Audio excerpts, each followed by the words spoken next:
Maka ketidakrelaan ini terus dipelihara kalau kita baca itu turun temurun.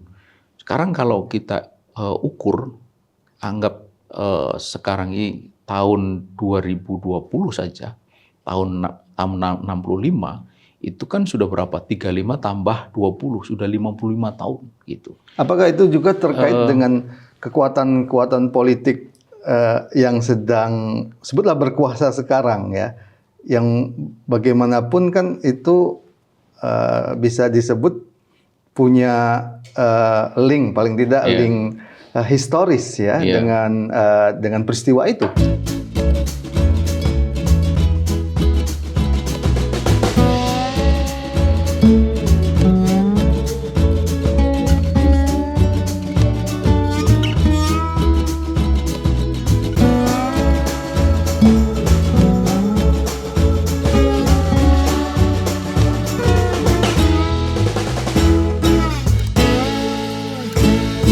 Bismillahirrahmanirrahim. Assalamualaikum warahmatullahi wabarakatuh.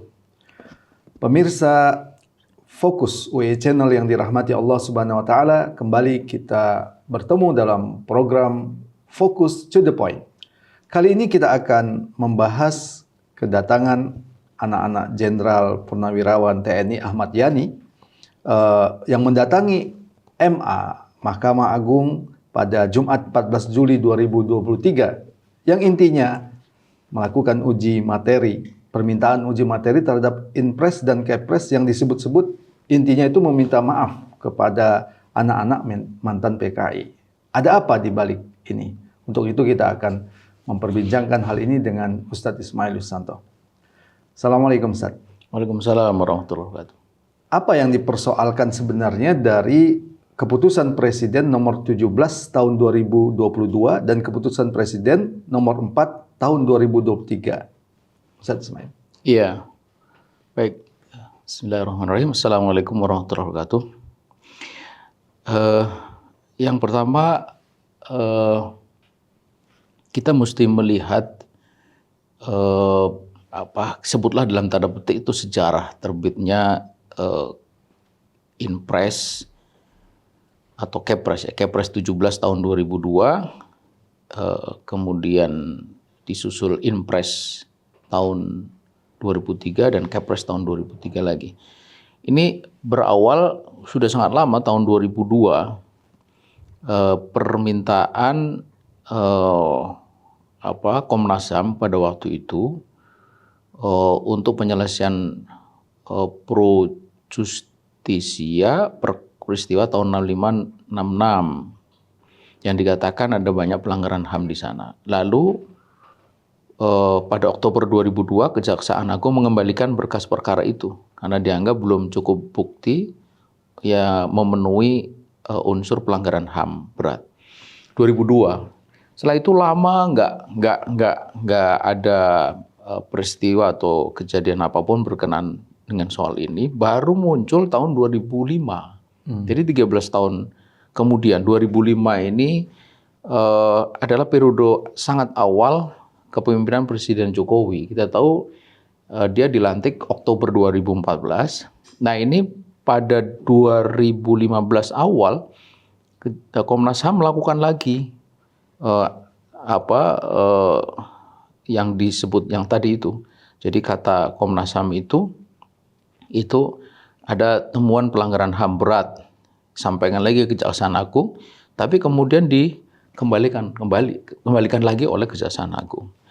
Lalu pada Juni 2015, jadi kalau dihitung dari Oktober itu jadi kira-kira 9-10 bulan, itu ada namanya Payan Sihaan Yati Ruyati itu melakukan permohonan uji Undang-Undang nomor 2006 tahun 2000 kepada MK.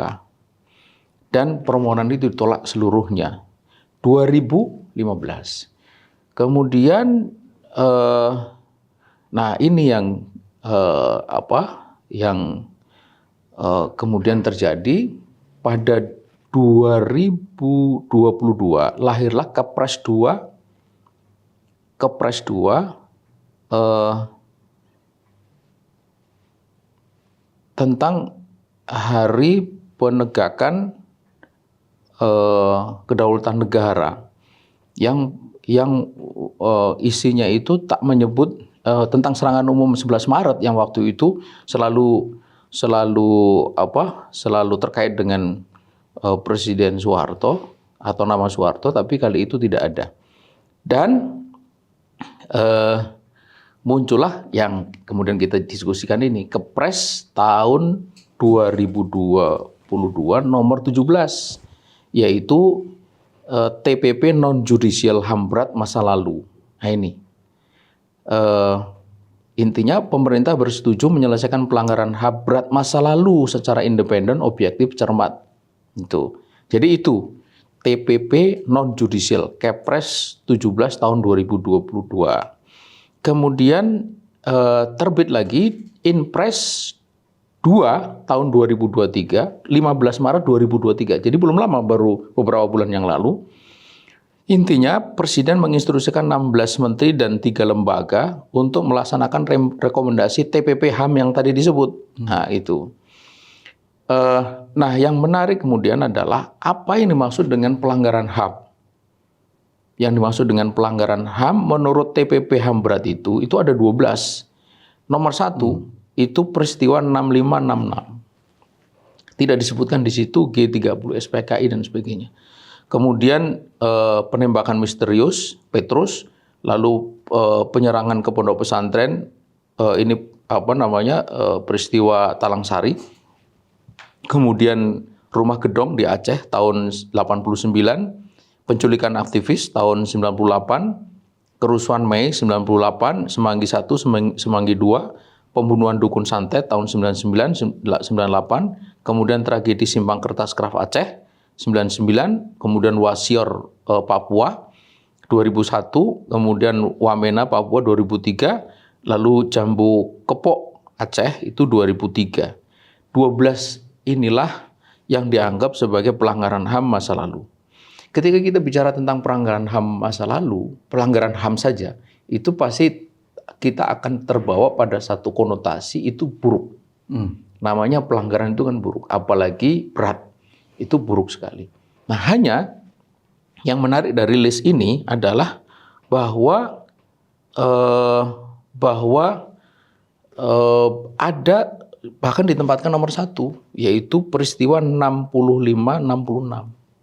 Padahal kita tahu yang dimaksud 6566 itu adalah peristiwa G30 SPKI, tapi di sini tidak disebut G30 SPKI, itu 1. Kemudian yang kedua, kalau itu dianggap pelanggaran HAM, siapa yang dimaksud dengan yang melanggar dan yang menjadi korban? Itu. Kita bisa menarik kesimpulan cepat, pasti bukan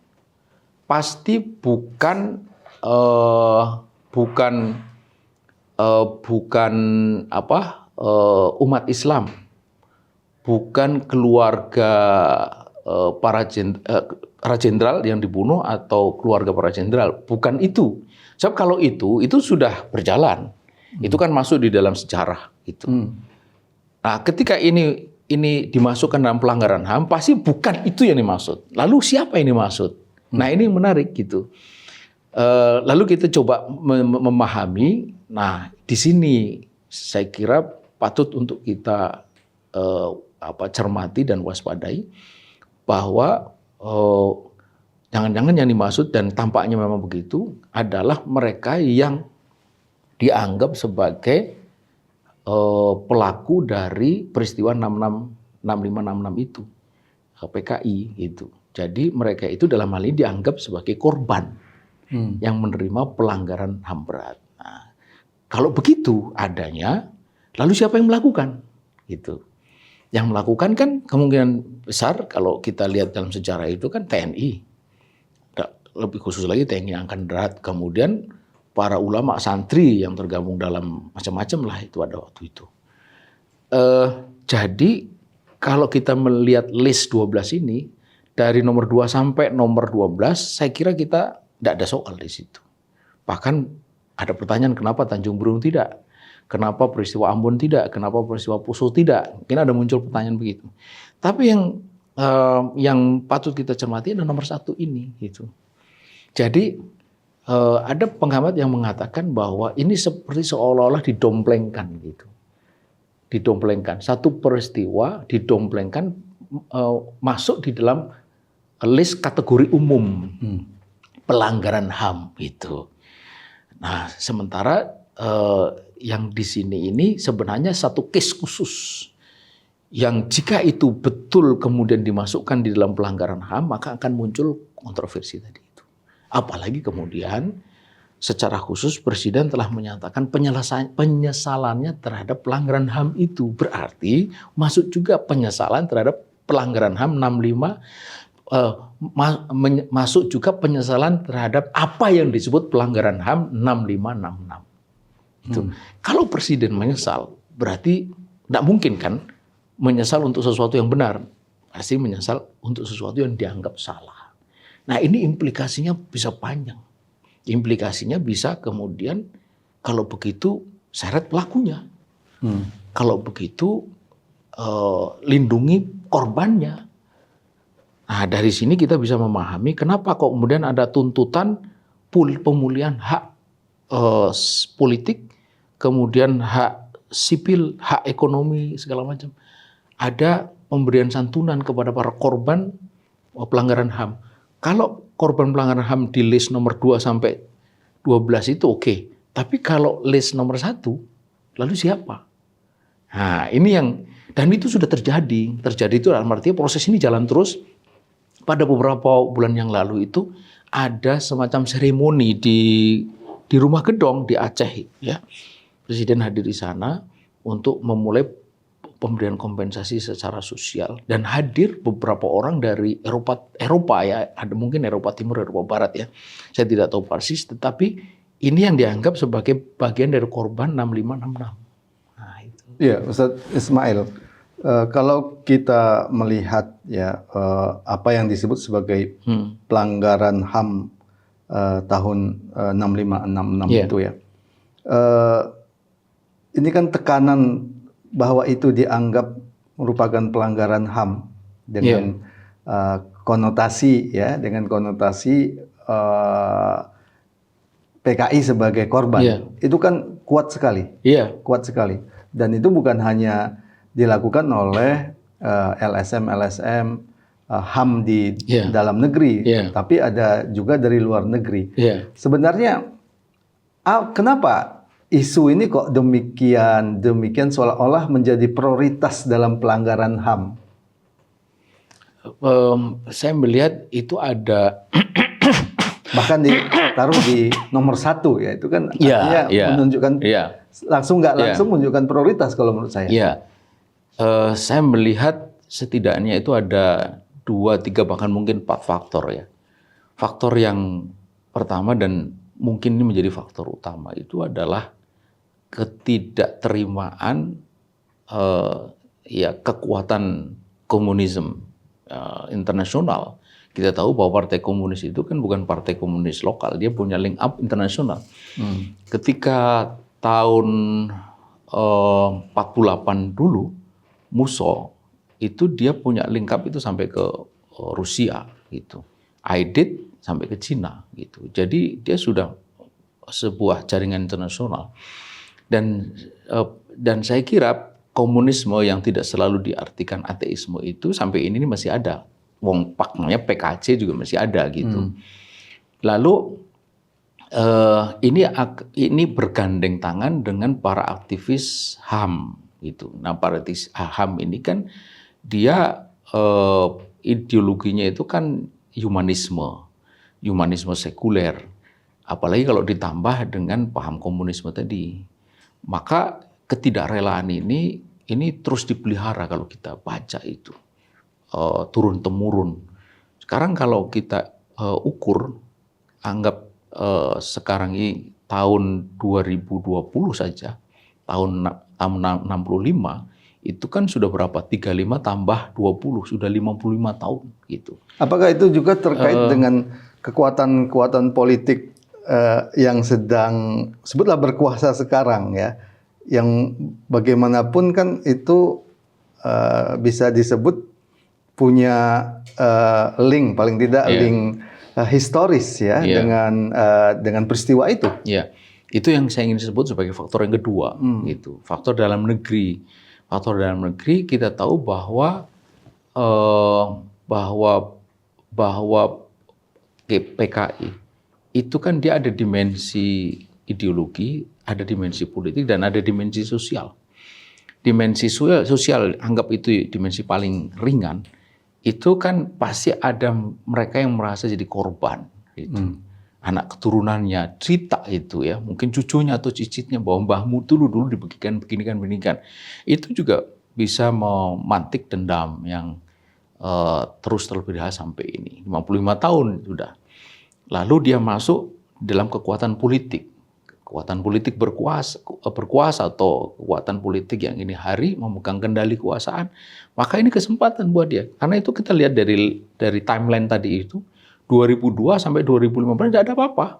Tapi begitu 2015 dan itu dalam waktu yang sangat cepat. Dalam hitungan bulan saja begitu dia berkuasa langsung masuk ke agenda ini. Jadi tampaknya agenda ini agenda yang diperem gitu. Yang disimpan begitu tiba waktunya langsung susut gitu. Dan ini sudah mendekati akhir, langsung keluar 2 kepres dan 1 impres yang seperti tadi itu. Jadi ini faktor kedua, saya kira mereka ingin take revenge lah begitu. Jika masih bisa, dan sekarang ini kan kelihatan sekali kebencian itu sampai patung Pak Harto pun dicopot di Kostrad kan. Kemudian serangan umum 1 Maret yang sebenarnya jelas itu ada Pak Harto, sekalipun kita bisa berdebat tentang perannya, tapi mencopot namanya sama sekali kan juga nggak fair. Iya. Nah, begitu. Dan yang menarik kalau kita lihat ya, dalam perspektif kelompok-kelompok HAM ini, baik lokal ataupun internasional, itu kan selalu seolah-olah yang jadi korban itu adalah PKI.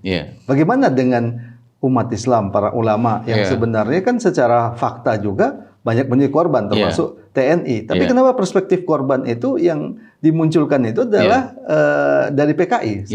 Ini sesuatu yang selama ini menjadi satu titik kritik yang sangat keras kepada konsepsi atau filosofi HAM.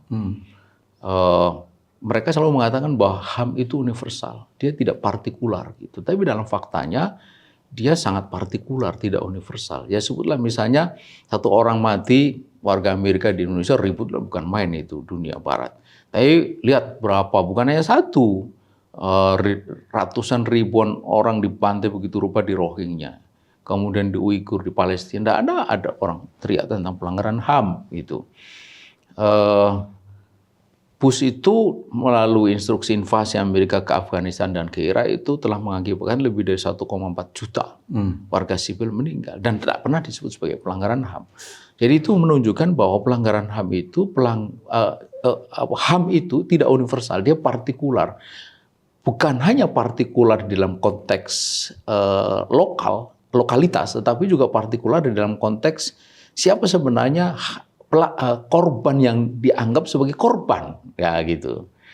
Maka kita bisa mengatakan bahwa jika itu mengenai umat Islam, ini hari kita bisa mengatakan itu dianggap bukan sebagai korban pelanggaran HAM. Sementara kalau warga Barat langsung, termasuk dalam hal ini adalah mereka-mereka yang mengisi slot aktivis HAM internasional, itu mereka-mereka yang punya pandangan atau ideologi humanistik sekuler. Karena itulah maka mereka matanya tertuju kepada yang tadi disebut itu. Kalau di Indonesia ya korban tindakan TNI Angkatan Darat itu. Tapi Tanjung Priok tidak masuk kan gitu. Poso tidak masuk, Ambon tidak masuk. Nah, itu satu hal yang bisa menjawab kenapa kok mereka punya perhatian begitu keras terhadap disebut sebagai PKI korban pelanggaran HAM sementara yang lain tidak. Ya, terakhir Ustaz Ismail. Kalau kita bicara konteks politik saat terjadinya peristiwa pemberontakan PKI ya, saat itu kan rezim berkuasa saat itu sedang dekat-dekatnya dengan Partai Komunis Cina ya. Bukan Soviet pada waktu itu kan, tapi Cina. Dan sekarang ini juga kita melihat bisa disebut rezim sekarang ini juga sedang dekat-dekat dengan Cina. Ya. Nah, dan banyak kan yang mengkritik hubungan dengan Cina ini dengan alasan bahwa mereka itu pernah membantu pemberontakan komunis di Indonesia, punya hubungan dengan PKI misalkan. Apakah ada konteks politik itu, Ustaz? Iya, jelas sekali dulu bahkan sempat kan dalam rapat akbar Presiden Soekarno hadir bersebelahan dengan Aidit, dan itu pada pemilu tahun 55 PKI 5 juta. Untuk ukuran sekarang 5 juta itu besar, apalagi untuk ukuran pada masa itu gitu. Sekarang masih eksis PKC dan ada link up, dan itu terbuka kunjungan ke sana, belajar ke sana, bahkan Ketua Umum PDI Megawati pernah memberikan ucapan selamat secara terbuka terhadap ulang tahun PKC gitu. Jadi saya kira ini hubungan-hubungan yang tidak biasa dalam arti secara historis dulu bapaknya punya hubungan erat, sekarang anaknya melanjutkan. Artinya ini bukan sekedar hubungan historis, tetapi hubungan ideologis gitu. Nah ini bisa nyambung, kenapa kok begitu adrengnya gitu, begitu intensifnya, sampai-sampai kemudian dalam waktu singkat itu keluar 2 kepres atau impres gitu mengenai hal itu. Baik, Ustaz Ismail, terima kasih. Pemirsa yang dirahmati Allah Subhanahu wa taala, demikian tadi diskusi kita tentang kepres ya yang dikhawatirkan ujung-ujungnya itu adalah memposisikan umat Islam dan TNI itu sebagai pelaku kejahatan HAM. Ya, sebaliknya PKI itu menjadi korban. Dan ini jelas pemutarbalikan sejarah. Karena lagi-lagi umat Islam, terutama para ulama yang pada waktu itu berada di garis terdepan melawan PKI, itu kemudian dianggap sebagai pelaku kejahatan HAM. Tentu kita tidak bisa menerima hal ini. Semoga bermanfaat. Assalamualaikum warahmatullahi wabarakatuh. Assalamualaikum warahmatullahi wabarakatuh.